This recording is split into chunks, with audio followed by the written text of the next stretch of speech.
Should serving soldiers really support Tommy Robinson?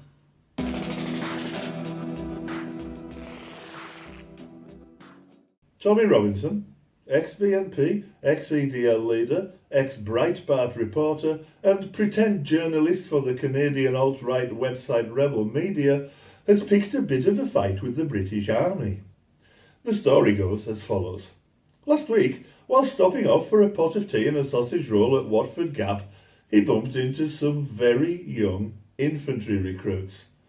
These presumably well-meaning lads seemed just a bit too naive to understand why the army has to maintain its distance from far-right rabble-rousers like Robinson. My assumption is that these inexperienced teenagers were easy meat for Robinson's self-serving publicity machine. Of course, Tommy's been here before. He's very well aware of what happens to serving soldiers who become embroiled in Robinson brand publicity. That's why so many of his own publicity pics involve Walter Mitty type wannabes in almost but not quite right army uniform. He can't get real grown-up squaddies to help bring the armed forces into disrepute because they could be court-martialed or dishonourably discharged. Tommy understands this. He knows only too well that he's just thrown a young bunch of recruits to the lions, even if he doesn't understand quite why. If he does know the reason, he should be doubly ashamed, because his antics in a motorway service station have increased the risk to serving soldiers in the Middle East. If he realises that, then quite frankly, he's no friend of the British soldier. Either way, he's clearly happy to throw a bunch of young recruits under the bus to satisfy his own attention-seeking. Here's a brief explanation of why it's such a problem for serving soldiers to involve themselves in Tommy's self-serving little crusade.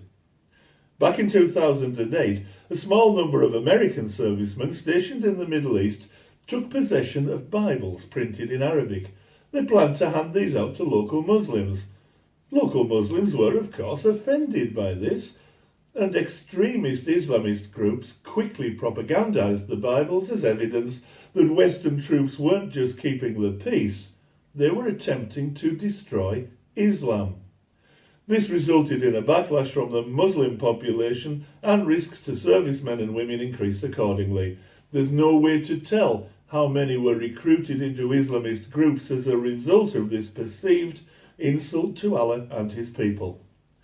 Now just imagine what such groups could do with a photograph of far-right extremist Tommy Robinson, a well-known Muslim baiter and Islam opposer, surrounded by happy, smiling young squaddies in British Army uniform. That's why the army stays out of politics. It's not that military personnel can't have opinions, but they can't express them in uniform. To do so puts them and their colleagues at increased risks from extremists of other camps. Not that Tommy would care about that.